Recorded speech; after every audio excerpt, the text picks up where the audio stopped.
coming in from the Hard Live Avenue Stars, and it's talking about the new song. It's called Jealous, which was premiered just last week in their new album, Anayao Bearov. Presents at about 2 minutes after 8 p.m.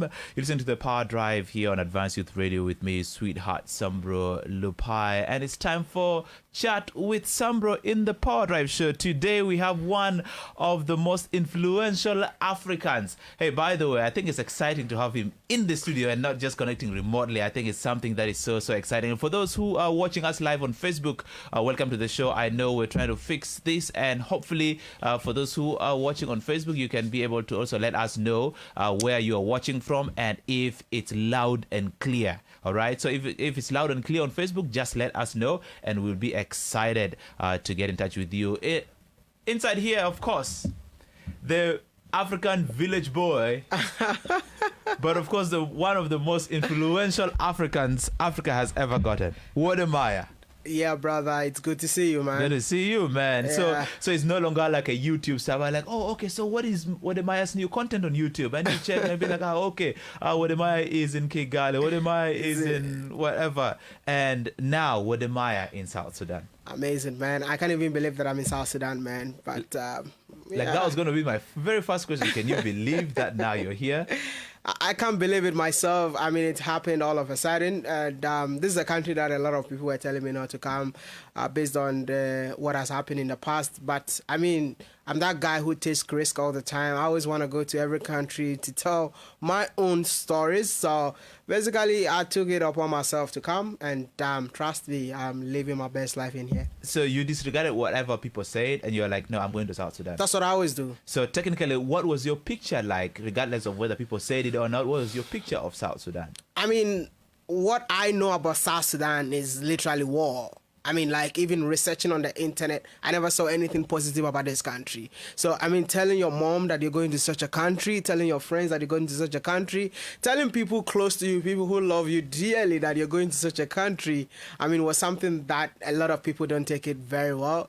But, I mean, I'm a risk taker. I take risk all the time, so I had to come. A couple of people who always come here tell us that what they believe about South Sudan is whenever you just step out of the airport, you'll be dodging bullets to go from your airport, from the airport to the hotel. So after getting here, yeah, what is your culture shock? Bro, South Sudanese are one of the nicest people I've ever met. I mean, I couldn't believe it myself from the first day that I arrived. I think I arrived in the evening. The early morning, I went for hiking at Jebel Mountains. And the people, welcome to South Sudan. And I never even knew that I got fans in this country. Like, when I was hiking up, I was meeting a lot of people telling me, oh my goodness, what am I? Welcome to South Sudan. I mean, it's a beautiful country full of nature and all that. And I went to the cattle camp. Oh my goodness. Like, that was in Terkeka. You went to Terkeka. Terkeka. That was the place that I never wanted to leave. I mean, to see people without internet, but being able to entertain themselves. Oh my God. Like, I was there from morning to afternoon. My brother, like, I didn't want to leave. So I saw your pictures. Yeah. And I saw you smeared yourself with the ashes, and also you held one of the tools South Sudanese use that you get online. How did you feel, first of all, smearing yourself and holding that tool? Bro, I'm a village boy, and I'm not saying that I was born like that, but I've been in this situation before. So I have that something in me that whenever you go, you have to be like them. So when I went there, everybody was smearing themselves with the ashes, and I'm like, yo, I'm here to film a video. I don't have any clothes. Can you guys give me clothes? One guy brought his clothes and give it to me. The clothes that I was wearing, I didn't take it there. Somebody gave it to me from there. All right. And then I'm like, yo, what do I do? They said they need to smell myself with the ashes. And I'm like, okay, you know what? Let it go. And it just... So now, was it the first time for you to hold that tool? First time. How did you feel? Do you feel like, oh my God, it's going to fire? Nah, I mean, like, I was holding it very carefully. I mean, I told the guy, yo, just give me, let me handle it this way. And I just posted, and people are like, yo, you really know how to handle a gun, bro. Yeah, but it was an unforgettable experience, and I think a lot of people are really embracing it. They can't wait for the video. And so now you're talking about South Sudanese being the nicest people. You went to the kettle camp and it was an amazing experience. Exactly. But of course, we have interacted a couple of times, and the height of the people kind of like takes you away. Man, it's kind of intimidating, like knowing that there are tall people in this country, like everywhere you go. I'm actually trying to create a video about that because I went to Jebel Mountains and then I met few people and these guys were like super tall. I mean, I don't even call them tall. I feel like they are long and far because I have to look up before I'll be able to see their faces. So I posted this on Twitter and then people were like, do these people live in Africa? So which means people in Africa don't even know that the tallest people on earth are in South Sudan. So I just felt like, you know what, if that is the case, let me create a video about it. So I'm trying to create content related to that. Why are they so tall? They said they drink milk, so probably I have to go back to the cattle camp because I always want to be tall. But you have to start drinking that from maybe your child, because you have to start drinking from a tender age. Because right now, do you think you're going to grow again? Definitely. I mean, that's... I'll try and create let me tell you something funny. I thought that everybody was tall, and I met a guy who was kind of short like me, and I'm like, dude, where are you from? It's South Sudan. I'm like, no. Where are you from? He's like, Equatorial. Is it Western Equatorial or something? Okay. And I'm like, oh, bro, you belong to my tribe, yeah? I'm also Western Equatorial. This is our community. We're a community of not tall people. Exactly. I would want to use the word short people. we short, and we gotta admit the fact that we short. And so one beautiful thing about this country that maybe how in your stay here you might have or might not have discovered is that we are so diverse in a way. True. And you get the tall ones, you get the short ones, and it's all in the mix. Exactly. So that means actually if you even want to look for some of the shortest people in the world, you can actually find them here. All right, and you're looking for the tallest people, they're here. And when you go to the US NBA stars, we have a lot of them, including one who is now helping our basketball team, Wode, who has been a star in NBA. And I think that is amazing. So I'm very sure one thing, you go to Ghana, you'll be like, you guys want to be intimidated with height? Come to South Sudan. Now, let's first deviate away from talking about your experience here, because here on Chat with Sambro, most of the times we have a lot of unstructured conversations. Yeah, that's so cool. And so many people have been following your YouTube videos, but it's not that you just woke up one day and like, I'm doing YouTube videos and that's it. All right. So what pushed you to start to do YouTube videos? Why YouTube? A lot of people use Facebook. A lot of people just like, all right, whatever that is. Why did you decide and say, all right, I think I'm going to use YouTube or social media to push? Basically, I was in school in China as an aeronautical engineer. I was studying in school, and I felt like I can't be studying all the time. I mean, there's something in me that has to come up. All right, so I started doing research on the internet. Do people discover who they are? I mean, I was trying to discover myself because I was born in a village. The first time that I traveled abroad was just moving from my village to the capital city, from the capital city straight to China. I never even have an experience of a city life. So when I go to China, everything was new to me, like strictly new. I didn't know anything. So I felt like, you know what? I mean, my parents want me to be an engineer, but I felt like there is more to an engineer. So before you continue, was you moving from the village to China your parents' idea? Was it a scholarship? No. Okay, so I got a scholarship to study in the UK. Okay. University of Greenwich, as I had a mechanical engineering. But unfortunately, they refused me visa because they were literally asking for money in my father's account, which my father never had that money. So, I mean, what do? And I've already told all my friends that I'm leaving the country. Right? So, I mean, knowing that your visa has been refused, how do you go back to tell your friends that your visa has been refused, you're not leaving? So I was kind of frustrated. And I started looking ways around how to get out of this country. And then someone told me about China, and then I took the opportunity. I actually told my dad. My dad said no. So I spoke to my uncle, and my uncle was like, you know what? I'm going to pay for your flight ticket, but I can't pay your fees. But I think when you get to China, your father will change his mind. So, like, literally, my uncle bought my ticket. I went to China, and then my father, I mean, when I got my visa, even my father didn't want me to go. But unfortunately, my uncle bought the ticket and I had to leave. So when I left, got to China, my father is like, okay, you know what? I'm going to pay your fees for 6 months, your first semester. But You're a young man. Try and do something to survive. Don't tell me you hustled for your fees. I paid in my China. fees the whole of my time in China. 4 years in China. I think my dad paid just the first 6 months. Yep. So you decided to hustle. No, I mean, I'm a hustler. I mean, I've been hustling even till now. I'm still hustling. No, you see, there's hustle, but Yeah. there's hustle where you've never been to a bigger town. Exactly. And straight from the village to China. And like I said, it's all about the mindset. It's all about you being smart. Because some people feel like they're entitled. Okay, my parent gave birth to me, so they have to take care of me. But sometimes you need to make sure that you, as a young guy, been able to take care of yourself. I mean, I went to China. My father paid just 6 months of my fees, and I was able to take care of myself. I asked my lecturers, is there anything that I can do? And know that in China, it was illegal to work and study at the same time. It's illegal.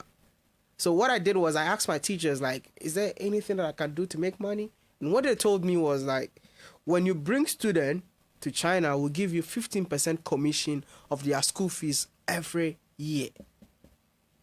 So what do? I had to start using Facebook.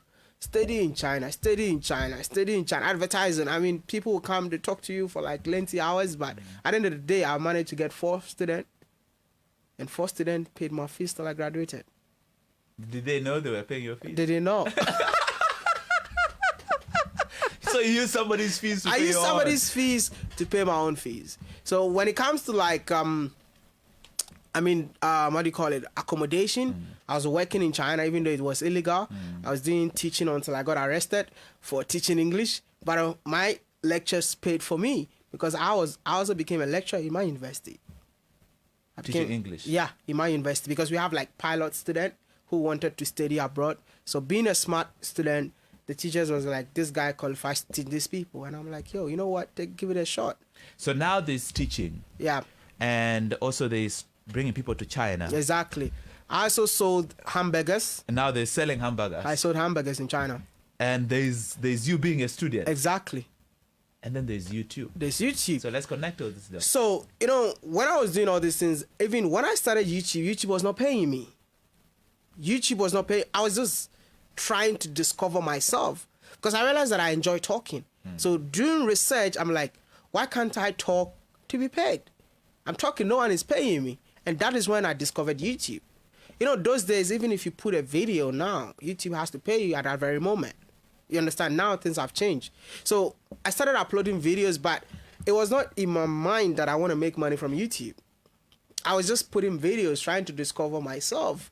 So discovering myself, I was sharing my experience as a black man living in China. How do people see me? And sharing that experience, I realized that, wow, I mean, people were engaging. And I'm like, okay, so which means I can do this. The first person who even told me that YouTube can pay you was from Botswana, a lady called Bumiwale. I didn't know. I did YouTube. I got so much views, so much subscribers, but I didn't know that YouTube has to pay you for what you're doing. Until a girl from another African country came to tell me that, hey, Maya, do you know that you can be paid for doing YouTube videos? I was like, wow. And that time, I've had a lot of views. I think I had over 50 million views. Not 50, sorry. 5 million views at that time. And I didn't know until this girl taught me. And I'm like, wow. So from there, then I learned how to monetize my content. And I mean, in 2017, that was when I actually took YouTube very serious because I lost my dad in 2017. Sorry. Yeah. And when I lost my dad, I had only $100. Only $100. I mean, that was even my YouTube salary. So to convince my dad to support my YouTube career, I had to use his name as the YouTube account. So when my income comes, it drops in my father's account. So my father realized that, wow, is this possible? And then that's when my father gave me the go ahead, like, okay, do what you love, but make sure you steady at the same time.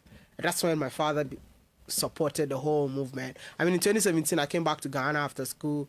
I came to Ghana to see my dad. He even gave me a car to go make videos. When I left back to China, he died. But at least I had my father's blessings before him passing away. So he had the account. How he gave you details to the account? No. I mean, like, I can change it from wherever I am. Okay. But I just wanted to convince him. Okay. That's why I put his So name like, let there. the streams go to Wode. Exactly. Let the streets go to Pops, and then Pops will able to understand that this is what I really want to do. So we have a lot of content creators Yeah. across the world, Yeah. Africa in general, and also here in South Sudan we have people who create content. Exactly. What influenced your choice of content? Because when we watch all your videos, it's mainly about the African story. Exactly. Is it your stay in China? Is it a whole lot of global influence on the black community? What really is that one push for you to like, this is my angle, I am not deviating from it? I mean, for my content, I keep on saying that it evolves every day. I'm evolving as in, when I started making videos, I was more like a comedian. Like, I was moving around with Chinese women. At some point in time, when I discovered myself, I realized that I could be an ambassador between Africa and China because no one was talking about it. From there, I just evolved again by saying that, why are my colleagues hating me because of my skin color? Why are my colleagues hating me because I'm from Africa? Why are people seeing Africa this way? Then I'm like, okay, you know what? Let me quit my job, move to Africa to come promote Africa. I was so scared of doing that. But when I quit my job, I just came for holidays for like 1 month. I didn't have any money that time. I had to borrow money from a Chinese guy to buy a ticket for me to all these 5 countries. I went. When I started traveling, I was just trying to show Africa in a positive light, just to change the mindset of people that see Africa in a bad way. So literally, when I did that, I realized that, oh my goodness, something like this does not exist. So many people started like, yo, following me. Trust me, I moved from 80,000 subscribers to 150,000 subscribers within 1 month. So when that thing happened, I was like, okay, so it means that a lot of people are willing to consume African content. So I went back to China, packed all my stuff, and moved to Africa. That was in 2018. I came to Africa in 2018, February,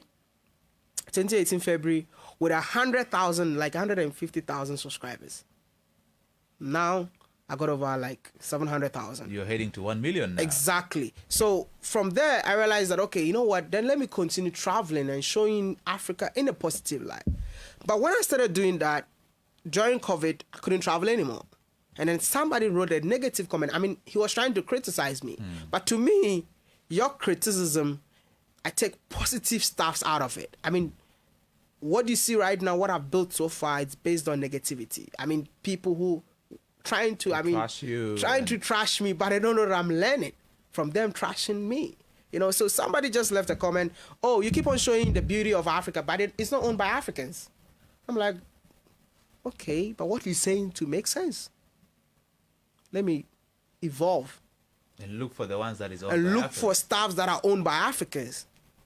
And when I started, and I realized that, God damn it, like, I've now discovered who I am. That time I had 250,000 subscribers. That was in March, COVID. 2020. 2020. I had 250,000 subscribers. But when I started talking about, and believe me, I didn't know anybody.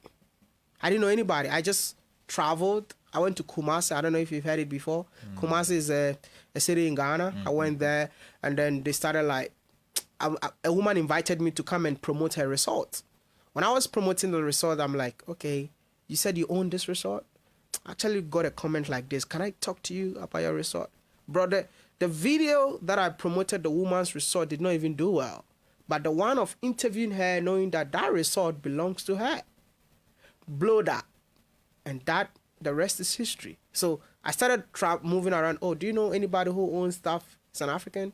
I do that. And I realized that right now, bro, like I'm sitting in South Sudan, but people are calling me from Gambia, everywhere that they have stuff that they want the world to see. Because, you know, Africans are always waiting for BBC, CNN, Al Jazeera to come tell their stories. But no, there's an African guy who is on a journey to tell these stories for them. And I'm not going to give you like 5 minutes to tell your story. I'm giving you 20 minutes, 25 minutes. Tell me what you're doing so that it will inspire other Africans to get involved. And so you see that traveling also, I know YouTube has you have monetized YouTube, it pays you all and all that. But you see, this traveling also comes with a lot of different stuff. Recently, I was watching a couple of your videos and I found out that you get arrested in some countries, especially Uganda. I grew up in Uganda, Okay. and so I know Uganda like the palm of my hand. And one thing I know about Uganda's social life is that once they know that somebody's exposing their social life, they're always open. And then I was so shocked that you actually got deported. I got deported from Uganda. Uganda. I've been deported from Uganda, Zambia. I was also deported from Zambia, but I didn't even talk about it. I was arrested in South Africa. I was arrested in so many countries. Even Zambia, I was also arrested. So what were the major reasons for arrest and deportation? It's crazy. They said I was here to spy on their president because they saw me with a small camera. So literally, as a content creator, I always walk around with a camera, a small one. So like I keep on moving around with small cameras and all that. So I was at the airport. I was actually flying out to Tanzania, and then they saw me and they were like, "What pictures have you taken in our country?" And I'm like, So is it usually just the camera or is it Wode? No, it's just the camera just get me arrested. I mean, I don't even know why people think that as a black man coming to Africa, I'm here to spy on a president. It doesn't make sense, but you keep on allowing white folks to tell negative stories about our continent, but no one is talking about it. With cameras everywhere. Huge cameras. Dude, I went to Zambia. I was walking in the street trying to show how beautiful the street is. They arrested me. They saw my videos on my camera and they said, okay, you know what? This video doesn't look like somebody who is a tourist, but you are a terrorist. An African calling me a terrorist in Africa, which was ridiculous. So, I mean, it's something that literally happens in African countries. I was denied entry in Mozambique because I have a West African passport. And they were telling me that, okay, West Africans are bad, so we're not going to allow you to enter the country. It doesn't make sense. You know, so, I mean, these are the things that, the challenges that comes with the traveling in Africa. It's not easy. I mean, crazy, man. And so, I'll still get back to that Ugandan incident where you got arrested. You got arrested at the airport. Yeah. And I overheard in that video, I think there was a lady and a gentleman. Yeah. Who arrested you just because you had the camera. Exactly. So you told them, hey, if there's anything here, check it out. Thank you. All right. Was it the fact, and some people came to your rescue? Oh, Wode Maya. I think you mentioned some name in that video of some guy who came to. And so you decided, you're like, okay, was it the fact that you did not have a Ugandan visa?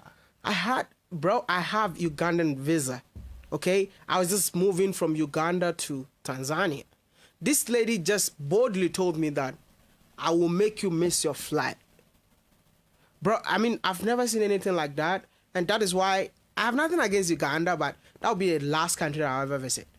I don't think, like, if I'm going to Uganda, I think I just have to take this out, because how I was treated in Uganda at the airport was ridiculous. I mean, it's something that I think I have to write a book about it. Like, literally, they even took me to a room to interrogate me because they think I'm a terrorist.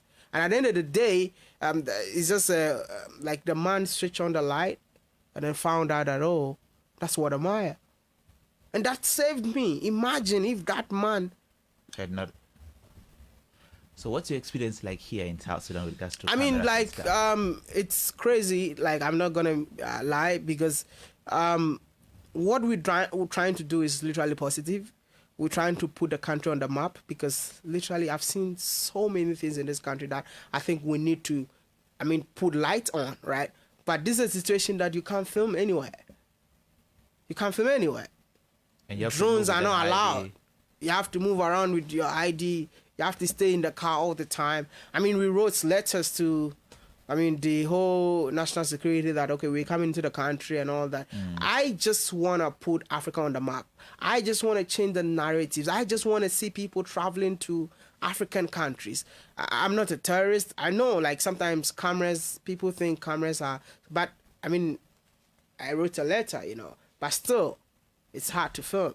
Awesome. I think it's good that you're bringing that out, and I think the issue of cameras, I don't know if we need to be educated more, because even if you don't have the camera, you still have a camera in your phone. Exactly, and the phone takes 4K. Yes, and at the end of the day, people should not just look at the camera, they should look at what content is going to go out there. Thank you. And of course, in a country like this, we know that some of these things might be very, when you go online and all of a sudden all you see is negative content, it should actually push us more to keep selling the positive content. Exactly. But also in this state, you find that the country will try to be like, okay, maybe it's all these cameras coming into the country that is selling all this negative content. I think it's time for us to push something. I mean, you should allow Africans to start telling their own stories. Do you understand? Because you love your country and you don't want to be saying negative things about your own country. You see, like, go to the internet, go and type South Sudan. You will never find any positive content. See, even when I was going to the cattle camp, I was so scared. You know why? Because all the videos that I've seen about cattle camp was extremely negative. But when I got there, I realized, but these people are actually living their life. But we allow... And they're happy? Yeah, bro. Oh, my goodness. They're extremely... They're not just happy. They're extremely happy. But when these folks comes in here, they tell the story in a way that you don't even want to visit. Like, I saw a video where literally, you see I don't know if I have to use the word gun. Yeah, you can use guns. They allow them to shoot the gun in the video, which doesn't make sense. But when I got there, these people they just use the gun to protect their cattle and all that. But the way they made it look like in the video, it's like something negative. So if you don't allow the youth of this country to take control of their own narratives, we will keep on suffer. Because, look at the impact of social media. Wherever I go, people follow me. I've seen people traveling to Ghana because of me. I've seen people moving to Africa because of me. Not because of anything, because I'm telling positive stories that Africa is not what you think. Because when you go out there, everything about Africa is strictly negative. So we are trying our possible best to change that narrative so that the country will attract investors, the country will attract tourists. These are the things that you should allow the people of South Sudan to do. Awesome. I'll just read a couple of some of the comments here on our social media page, on our Facebook page. For those who are streaming with us here on Advanced Youth Radio Facebook page, you can share the link as well, and a lot of people will benefit from this conversation. If you're also a content creator, how do you build your audience? I think that will be a conversation that we'll need to also focus on a little bit. But Kwachi Umwech is like, I'm not sure. Are they paying you after creating a good image of a country, or they just watch your videos without paying you? The African countries' governments. There's a question on Facebook. No one is paying us because I feel like sometimes the African governments are not even willing to work with us because sometimes we want to even contact the tourism board to give us access. Anything that makes the country look good, just give us access. Bro, you write them letters and no one will reply you. It's just embarrassing. And I've learned to do stuff without them. Awesome. And Bunye is like, shout out to Ghanaian village boy in the studio. You're a champion, man. We have Gift Diesel watching live from Toronto, Canada. I am a great admirer and follower of the African village boy. And that's exciting. Viola Simon is like, that's what I am about to do too. No more giving my knowledge for free. Since I love to motivate others, about to hit the highway with my YouTube channel. I think you need to just stay there. And Kwechi is like, everything we know about Ghanaian people is that they are small size country and a stone boy. The ghetto. What other amazing things about Ghana are there? So I think they will want you to share that. And it's like, welcome to South Sudan. We are really happy to have you here. The question is, how do you manage the journey really to almost more countries, not only Africa, but world? I watch most of your program, especially the journey to Addis Ababa, Ethiopia. And I think that's amazing. And we also have Ephraim Torach is like, blessings, Wode Maya, doing great things. Keep up the good work. And also Laku Emma is like, shout out to Ghana boy. I'm grateful he's in Juba now. And Kamis Kasfred watching us from Gudele is excited also to be part of this conversation, including Lil Leon Finderella. Yeza is like, Mr. Ghana boy. Yeah, everyone is excited. People also watching from Uganda. Someone is in Uganda and is watching. Shout out to Kampa. Yeah. So Bunyi is like, I remember the first video of Wode Maya I watched was a video where he was the only black man in the train. An expression of Chinese wasn't really fair to say. You've inspired millions across the world, Wode Maya. Thank you so much, Sambro, for hosting him. I think that is exciting. And to all of you, you can keep your comments coming, and we'll be able to share these comments together here with Wode Maya to give him more encouragement. Also, in case you have any other question you want to ask, you can ask that question in the comment section. Just go to Advanced Youth Radio 99.9 FM Juba, our Facebook page, and you can follow the stream right there. Now, Wode, I want us now to talk about content creation Yeah. in relation to some of the South Sudanese you have met. Yeah. Recently, we were doing this training with some of the artists in the country, and I think you talked to them. You, of course, you did not just move from 1 subscriber to 718, Yeah. and you shared your experience of how tough it was. So, how long did it take you to hit, let's say, 1,000, 10,000? Yeah, I mean, it took me 2 years to get 1,000 followers to follow me on 2 YouTube. years. 2 years, yeah, 2 years. Yeah, I have a YouTube channel. I have 4 subscribers. Maybe guys are gonna check me out, and for no reason, just subscribe because I don't think I have content there right now. Yeah, I mean, it took me 2 years to get 1,000 subscribers. I think I was doing the wrong thing. I didn't really know what I was doing that time. And after 2 years, 3 years, I think I got 10,000 subscribers. And that's when I actually put in more work, because I realized that YouTube is more of giving it time. I mean, content creation, like, give it time, you know. What I think I have was having a patience on doing what I enjoy doing. So I had patience, I worked so hard, and also consistency. Because without consistency, you can't be where you are right now. Because you can't do a video, like those days I used to do a video 3 months, 3 months, 3 months. 2 months, 2 months, 2 months. That's why it took me that long. So after getting 10,000, I started doing research. And as a content creator, you have to do research, you know. So I did more research, and I realized that no, it's consistency. That's how I was not growing. So when I started the consistency, that's when I started seeing the numbers adding up from 10,000 to like 100,000. But the easiest one is from 100 to 200, 200 to 300. Because now it takes like 2 months to get 100K. We have a lot of musicians. Yeah. Some are watching us right now. Others are listening to us live. And all they have is their music videos. Yeah. How can they create more content to keep their YouTube channels growing? I feel like sometimes our our celebrities are always trying to push that narrative that they've made it in life. No. You can create more based on the brand that you have. YouTube is like a hobby. I mean, I'm doing it full time, but I'm enjoying it. Right? So being a musician with a brand, if you come out and say something, definitely a lot of people are going to watch. You see, these are the things that I'm trying to tell people. Like, apart from you being that guy who enjoys singing, there's something in you that has to come out. What is that? Because we love packaging to the extent that, oh, I'm a musician, oh, this is what I do and all that. But at the end of the day, you realize that he's not even making money. It's just the music language that he's using. That's like, put on chains, put on wristwatch, you've made it. No. You can create content aside. Know that you've already built a brand. That is a music career. So music career, now you have something that maybe you get a chance to entertain your audience. What is that thing? Look for it. And that can even pay you more than your music. So now, let's give an example, because good. I think that would be more philosophical in a way. Yeah. Like, get something.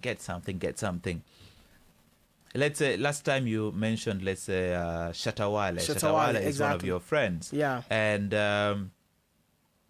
what can Shatawale do more apart from uploading music videos? I mean, Shatawale, I love Shatawale. I mean, he's one of the biggest artists in Ghana. And what I'm going to say is, like, Shatawale is that guy in Ghana that even if he spits, everybody want to just, have a feel of that spit. Why? Because he's more of a controversial musician. He can, he actually goes viral, not with his music, but some things that he says. But one thing that, Shatawale is not taking advantage of, he doesn't have a channel that he makes money out of the things that he says. But rather, bloggers will be the one who will pick it up and make money out of what Shatawale is saying.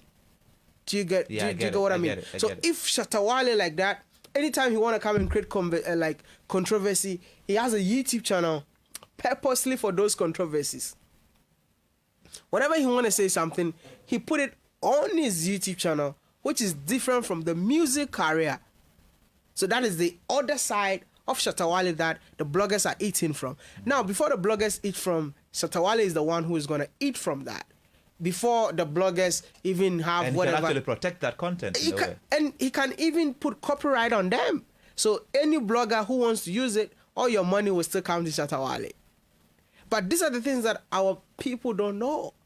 They get in the dollars in their music career. But trust me, being a content creator can earn you more than being a musician. So now, technically, of course, we're going to talk about a few other figures, like how much really is I'm just gonna like give a figure in terms of like, I'm not gonna tell people like how much I have. We'll calculate. You can calculate, but that's not like what we know you have hit 100 million views already. No, I mean like I have 100 million views a couple of months ago. But I mean, as a content creator, you rate in a range of $10,000 to $100,000. Is that per year? Is that month? Huh? Monthly. Okay. So, it's not. We're not talking about. So me, I thought this is what I thought. Yeah. I thought YouTube does this whole accumulative, streams of money that comes in. For example, if somebody uses your content and your stuff, at the end of it all, you have at the end of the year they calculate and say, all right, I think with Maya you're having 100,000. No. It's every I think 21st of every month. Every YouTuber in the world receives salary, and it's based on the views that you had within that month. Do you understand what I mean? Yes. And they give you the money on 21st of every month. So how it works, it's not about the views, it's not about the streams, it's about where are the people watching you from. I mean, if you have audience in America, definitely you're going to earn more. If you have audience in Kenya, know that you're going to earn less. If you have audience in India, know that you're going to earn less, because the CPM, the advertisement, it's kind of low. In America, they pay dollars. In Kenya, they pay Kenyan shillings. So they have to calculate that. You understand? So imagine if you have audience coming from America, Australia, people with, the British pounds and all that. That's when the difference comes in. So the people watching you from those places, like literally you make more money than anybody who is streaming your video from Tanzania, Kenya, or anything like that. So technically what you're trying to tell us is that, hey, build global audience. Don't build South Sudanese audience. Build global audience. I mean, that is me. What I'm trying to do is to like connect Africans on the continent and Africans in the diaspora. So literally I'm in South Sudan and people were like, yo, today something funny happened. So I was Nelson, it's the guy who has been taking us around. Yeah. So Nelson was holding like my GoPro, and then somebody asked me, how much did you buy it? And then Nelson asked me. So when Nelson asked me, he just turned the camera, Maya, how much did you buy this GoPro? And I'm like, it's a birthday gift. And the guy who was asking was like, oh, is that Wode Maya? And then that's why he started hugging me. Welcome to South Sudan. I didn't, that kind of thing. You should have said, please go down. And he's like, oh, is that Wode Maya? So basically, I'm from Ghana, but people from South Sudan are watching me. Today was beautiful. Like, I was getting recognized to the extent I had to go to Twitter, and I'm like, yo, I never knew YouTube is this global. Like, I was going to eat, and these guys came and like, yo, Wode Maya? Because of you, I moved from Canada to South Sudan. I'm like, God damn it, man. So how do you feel when you start to hear some of these stories where people feel like it's because of you that they have made decisions? It makes me keep moving. It makes me... So what I do, nothing impresses me. My main goal is to change the narratives. My main goal is to see Africans embracing Africa once again. So what we know that there are people who do not like that narrative. I know. So have you ever encountered some people who try so to many stop times. that, and how do you push ahead? So many times. What I'm saying is like, if you have never traveled before, you won't understand. Because when you go out there, let's talk about America, Canada, Australia, wherever you are, you will feel comfortable. No lies about that. You'll feel so comfortable. But you can't become a millionaire in those countries. Africa is still a virgin, bro. Africa's virginity has not been tapped. Look at South Sudan. How many services are you guys running here? 0. Imagine if you bring a service that maybe it's happening in America, it's happening in Australia, and you bring it and initiate it here. And brother, with time, I know it's not going to be easy, but with time, you'll be the next Dangote. But now here's the thing. People are living their lives in diaspora, and of course when they come home, you're going to say, hey, of course you're going to make it here because you're changing the narrative. Yeah. But also you're being stopped by people back home from doing, sometimes by getting arrested, by getting deported, by people not saying, by people saying, hey, you should not do this content here. And don't you think sometimes that will give a second thought to other people and say, maybe what am I just telling one side? No, of the story? I'm not telling one side of the story. I mean, we've been hearing the other side of the story for so long, and that's what I'm saying. If anything happens to me, I say it. If you arrest me, I'm gonna talk about it. If you deport me, I'm gonna talk about it. For people to know that things like this also happen on the continent. You get what I mean? I'm not saying like, oh, Africa is heaven. Even going to heaven, they say we should stay away from sin. So which means that it's a struggle to get to heaven. So technically, nobody's going to heaven. Thank you. I mean, you know what I mean? So literally coming to Africa, Africa got its own challenges. See, when you go to Europe, you face racism, there's cold, there's so many things. I'm telling you that like the system that is created is not for black people. You can work as much as you want. You can never become a millionaire everywhere in Europe. Sometimes they lie to us. People living in the diaspora lie to us. They make us feel like they've made it, but they are struggling. They go to work from morning to 5 evening. They pay taxes. By the time they get their salary, the whole money is done. But I know, like, Africa is tough, but trust me, the challenges in Africa, if you can overcome it, you definitely live your best life. And I really think that's very, very powerful there, Wode, because I've also visited a couple of other countries, and there's a way. First of all, when I was growing up, what I knew was America does not have soil that you will see. Soil is in the laboratory. All right? So you'll not even step on mud because everywhere is supposed to be like, paved and stuff, But it's not the case. And people work so hard throughout the year that during Christmas time when they come back home, they come with a different impression. Exactly. They bring new stuff. Yeah. They look different, they look cool, they come with money which they have saved all of the whole year. Thank you. Yeah, they come with money and you'll be like, I want to go and make this money as well. So I think this is a very beautiful stuff that you're doing, and I'd like to check out some of the comments also that you guys already have, and whatever questions that you have, please make sure you ask. John Juma Smith is like, how do you monetize YouTube account? And then coach is like, okay, Johnson, Robert is like, bruv, thanks for bringing the camera issue. A camera is seen to be more dangerous than a gun. And he's a filmmaker here in South Sudan. And a lot of people usually, when you just bring out a camera, it gets kind of like very crazy. Yeta Baldwin is like, Wodemaya, do you consider yourself an African ambassador? You should. You are responsible for my son, his wife, and children to Ghana from USA. Thank you. Much love. See? That's what I'm saying. I mean, I don't want to be called an African ambassador. I mean, that's what people have been saying. But all I know is I'm doing what I love, and I feel like it's God's work. I mean, God cannot come from heaven and do this work. He has to use somebody. So I think it's God that is using me. So, I mean, I don't really like taking credit about people telling me that they came to Africa because of me. I always want to give God the credit because I feel like I'm just a vessel that God is using. I mean, I've been through a lot. But the next day I wake up, it's like nothing happened. I keep moving. I think that secret will have to be shared more later. Give Diesel is like, hello, Wodemaya. Can you tell us the story about why the police wanted to confiscate your camera in the airport, and one staff decided to call you Wodemaya? I am one of the subscribers in YouTube, and I think this is one of the guys. I don't know what happened at the airport. Oh, okay. So yeah, you'll have to share that a little. And Lukudu Lemi is like, Sambro, also tell Maya that we got brown people in South Sudan, and let Maya be an inspiration to those South Sudanese youth who are willing to create positive contents, not just in South Sudan, but in entire Africa. Those whites have been benefiting from Africa through their negative contents. I remember a Russian blogger was complained when she took a video of Mundari boy testing chocolate for the first time, and was uploaded by a person other than her, and went viral, and she didn't get the money for 45 million views on TikTok from Ryazan Russian Federation.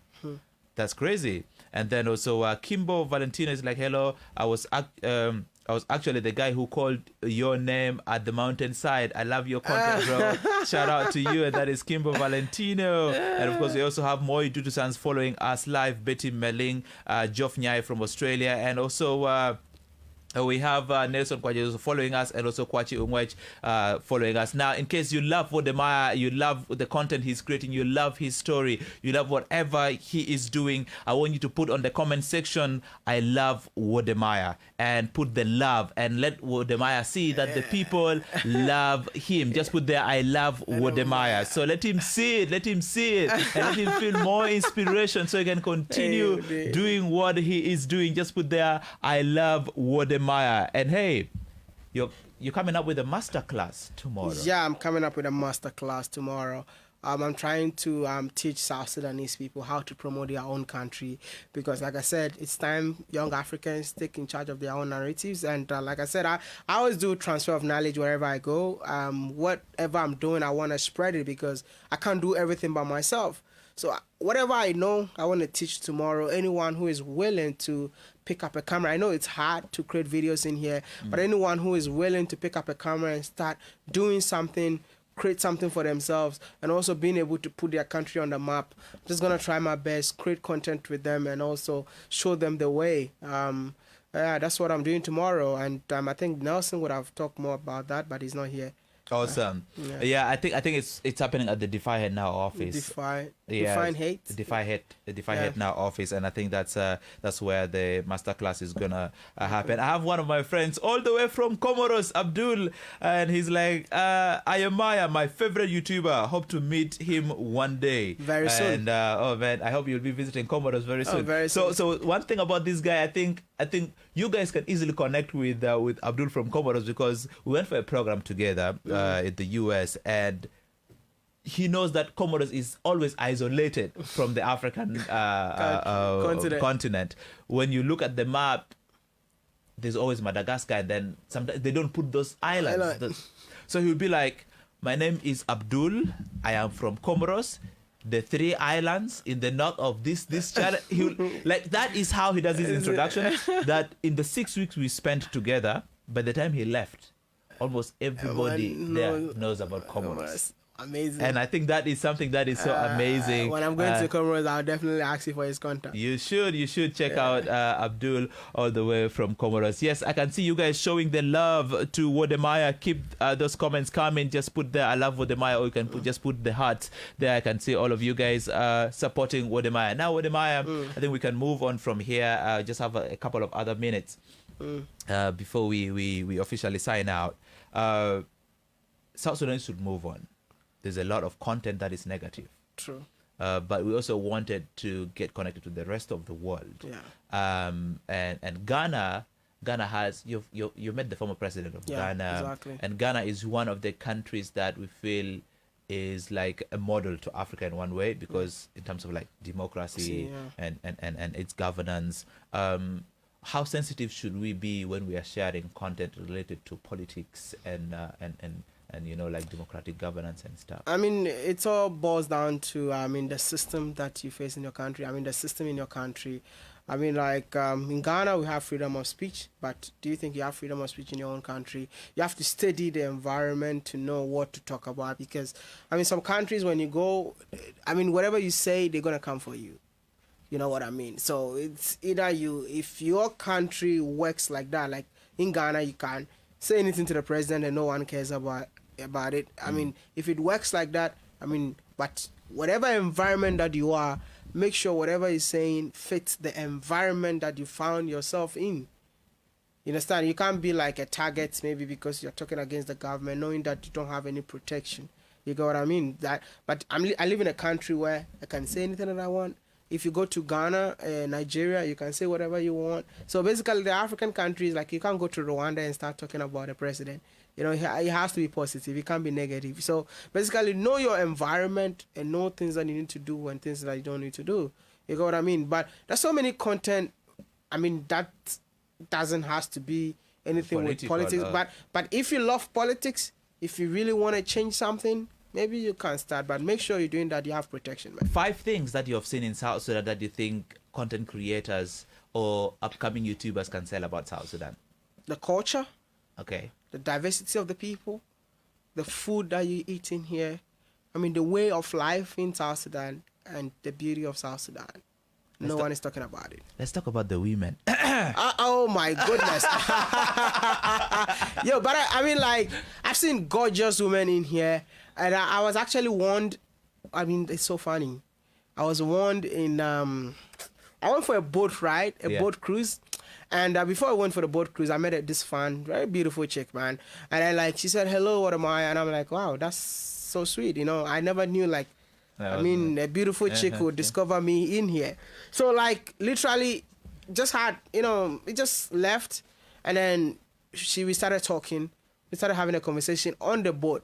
But I know she was with her boyfriend. I don't really care about that, you know. So I was there when the girl was talking to me and the boyfriend came.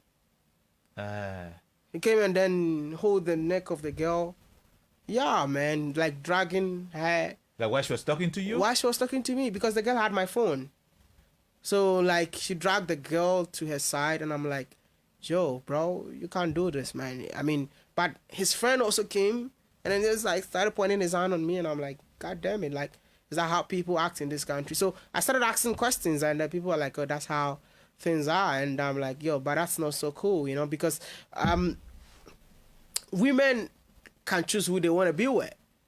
I mean, like, a man behaving like that is like you feeling insecure. Mm-hmm. It shouldn't be that way. But I've come to understand that is the system in here. And because it was just not because I saw she was with a boyfriend and she's just a fan. And I just want that was going to be my question. How do you deal with that most of the time? I had to stay. I had to, like, grab my phone from the girl. And the girl came back to tell me she's sorry, you know. But, I mean, it has happened already. There's nothing that you're going to say about it. And I just felt like, yo, I mean, even I was interviewing a girl who moved from Australia to Juba. So I was just interviewing her. And then, like, the people were giving me a different look altogether, as if, like, I'm taking the girl away. Because the girl was like, she wants to visit Ghana. And I'm like, yo, Ghana is such a beautiful country. You better come and visit. And all the guys on the boat were like... Okay. Hey, dude, do you have cows? Yeah, man, but I don't think it should be this way. We're just same African people, you know. Like, I mean, a girl decides to who she wants to be with. I think I was on Jebel Mountain and I carried a girl. I mean, she wanted to take photos with me, and I'm like, okay, how do you want to take the photo? And I felt like she was so skinny, so I just hold her like this. Oh my goodness! Like, I think that was the best day of her life. She was so excited, like... And nothing happened to you, like... Oh, no. I mean, I didn't know. I was just... Like, you know, West Africans would do stuff, like, spontaneously. So I just carried her, like, take your photo, and I just left. But when I left, she came, oh, you made me so happy. I'm like, okay, you know what? Okay. I'm out of here, man. I'm out of here, you know, like, that's how it is. I mean, I was just doing it unconsciously, just trying to, like... But you got beautiful women, but I mean, we just here to just hands up. And I cannot take away the fact that you are intimidated by their height. Oh my goodness. I mean, like, sometimes I feel like, I can't, if I live in South Sudan, I don't think I will ever get a woman. I mean, everyone is so tall. I'm like, yesterday we had like dinner with Nelson and I was looking at the girls and I'm like, why are they so tall, man? And imagine, like, I've dated a tall girl before, but here's a stream, man. So, like, your tall girl is not even any closer to here. Here's the street. And, you know, like, they're tall and built. You know, some tall girls are skinny, but this one is tall and built. It was, yeah. I mean, you guys are so unique, and I would love to do what makes South Sudanese women so unique. Well, I think it's exciting that you're getting all these experiences, and I think it's not different from whatever has been happening to you, and how people sell the country. There'll always be those experiences that are negative, you know, but also there will be those experiences that are positive, and at the end of the day, everybody needs to know all these sides of a country. But I feel like with all these experiences, it makes me understand where am I and how to do things. And, you know, as a traveler, I'm used to all these things. I mean, you go to a country where everybody wants to be with you. It's crazy, man. Like, you have different experiences in every African country, and which I think is so unique. So where is technically going to be your next destination, and which one among all the 18 African countries that you have visited you think is... like, oh, I had the best experience in this country? I think Swaziland. Okay. You know Swaziland, Eswatini. Yeah. I had one of the greatest experiences in Eswatini. So what makes it great? I mean, definitely. Don't say the women. I wanted to say that, but he said I shouldn't say that, so I have to move on. But I mean, Swaziland, I had the best experience. I mean, knowing that we're working with the tourism board, they made everything easy for us. And I mean, the women too made the country so beautiful. And when I went to, I think, South Africa too, I had one of the best experience. And Rwanda has been my all-time favorite. But I think after going to the cattle camp yesterday, so That's another different South vibe. Sudan has become one of my favorite countries. So which one is the next destination?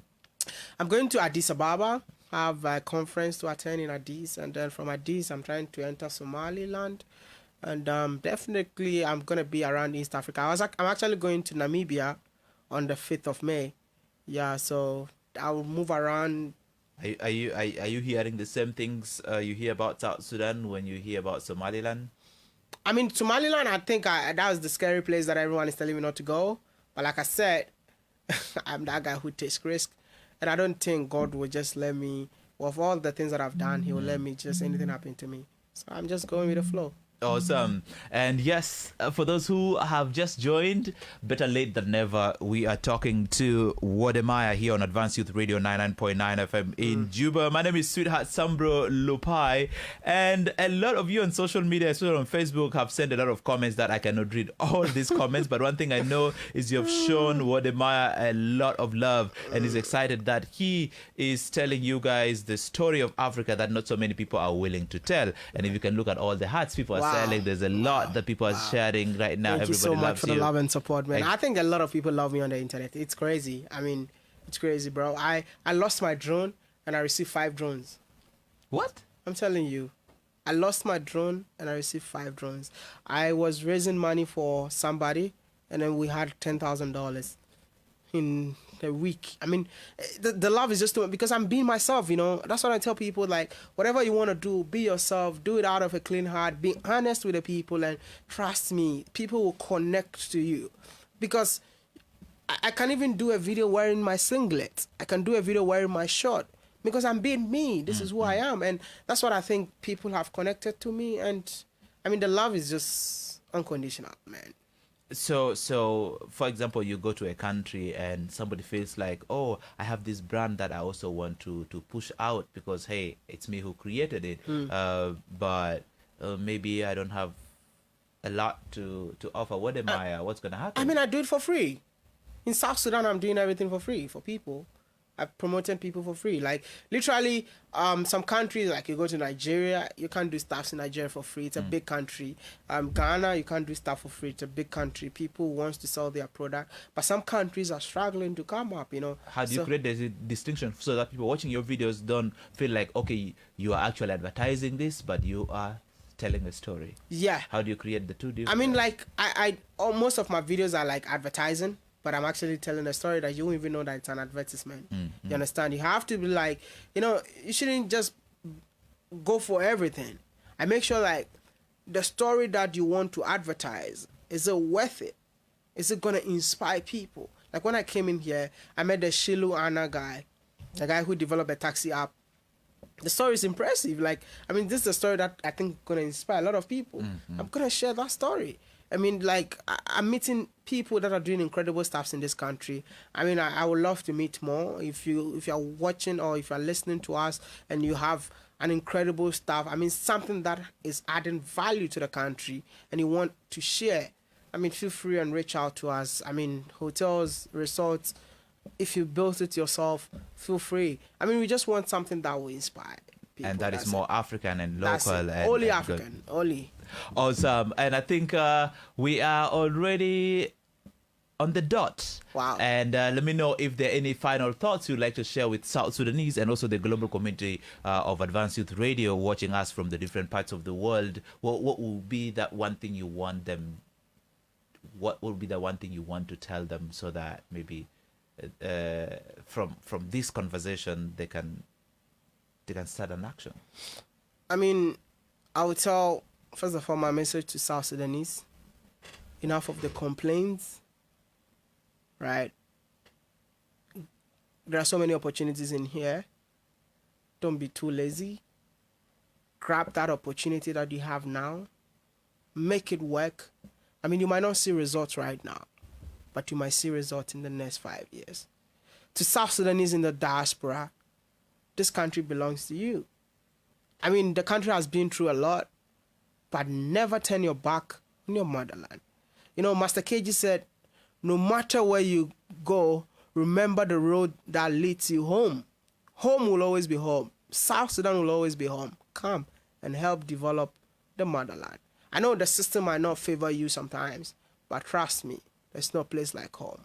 And to each and everyone watching us right now, if you're an African, I'll tell you that, know that it's a blessing to be from Africa. Africans are the only people that makes God know that he exists. Like, I mean, it makes God rejoice. I mean, there's a black man can't become a white man but a white man can never become a black man. Do you understand me? I get it. So black people are the only people on earth that makes God greater. You will see God in them. Black people. Exactly. Awesome. And so if you are watching, take that message. If you are in Australia, UK, Canada, USA, or whichever part of the world apart from Africa, hey, Africa is home. Come back home, because the storyteller is here changing the different narrative that was already being sold out there. South Sudan had a lot of negative stories, and hey, type South Sudan right now. For those who have never, just type South Sudan, you'll get what Wode is talking about. And it's time as South Sudanese we start to create the content that we want the world to know, the positive content we want the world to know about our country. Otherwise, it's been a very good conversation we've had here today on Advanced Youth Radio. Thank you so much for getting your time to come here. And I think tomorrow we shall link up also during the master class that you're having. And hey, if you want to start creating content, I know a lot of artists out there and other creatives already are excited about this opportunity. Please, tomorrow link up with Nelson Kwaje. Reach out to Nelson Kwaje on Facebook as well. You can also reach out to me. And I'll be able to link you up to the master class that is happening tomorrow. It's going to be a half-day session. Okay. And so make sure you be part of it wherever you are. Please, if come, you can. And I think when you even come, we're definitely going to create content together, because, you know, I bought a cow. And you bought a cow? I bought a cow. So we're going to eat that cow, or what's going to happen? No. So we're gonna eat some of the cow, but at the end of the day, I want us to go to the street and share the cow to the people. Awesome. Yeah, so come and just be part of that. And where did you buy the cow from? I bought it from the cattle camp. They said they didn't want to sell. And then I'm like, I'm going to give you more money. And they sold it. So did you carry the cow? No, I'm going to carry it tomorrow. I'm going to carry it tomorrow. So come and then let's just have a feast together. Awesome. Beautiful one there. So we're going to get out of here with a song coming in from Charismatic. I played this song earlier. I'm going to play it again because this speaks a lot to Wodemaya's story, but also speaks a lot to your story if you also put more effort to it. It's called Do What You Love. And when you do it, it's going to make you more better. And when you do what you love, it's going to get better by the day. So how about you do what you love every single day and you will be better. That one subscriber. I have 4 YouTube subscribers. Go subscribe. And today is the 24th of March 2021. Wode, ask me 1 year later about my YouTube channel. And let's see whether I'll move from 4 subscribers to at least 100 or 150. No. Or maybe I go out to 1,000 and stuff. 150,000. So let's check it out. I'm starting my journey today. 4 YouTube subscribers, and let's see what the journey will be like in 1 year. I'm going to do what you love. And also you should do what you love. Thank you so much. And let's link up again tomorrow for yet another edition of the Power Drive on Advanced Youth Radio. Thank you. Yeah. It's your boy Charismatic. TRC with the movement. Always do what you love. I guess that way is much better, cause doing what you love can make you do better. I'm a fighter. I live my life on the battlefield. I fight for what I love and I fight for my dreams. Fight the pain, fight the odds, fight my inner fears. Fighting the devil but still can't find my inner peace. This war may never end, but it is what it is. They said life is short. I have to buy a high heels. Studio sessions with the homies will finally on. Beautiful lessons we learned. I had to put it in a song, giving you my story and I hope it hit home. We're still broken, that reminds me me some words from J. Cole. He said money come fast, so being hungry don't last. I wish if that was true, but now ages done pass. Patience running out, you should have finished your task. Since you said money comes, you should have told us how fast. It's insane, but there's no point of me bugging. Nobody listens to someone who's got nothing. But where you are now doesn't tell where you're going. It's what you do, so start doing and stop bluffing. Now let me tell you something, listen to me. From the little time I spent in the music industry, I seen shit horrifying more than you see in the streets. Don't learn it the hard way, better keep your distance, B. Executives and organizers are like crooked cops. What they have in common, they both shoot you at your back, then lie straight to your face. What a disgrace to manhood. Keep you raw, then you boast, that's what I learned in the hood. And I ain't worried cause the Lord keep blessing me. And I got the real ones right next to me. Music pumping my soul like gasoline, driving me all the way up to my destiny. I ain't worried cause the Lord keep blessing me.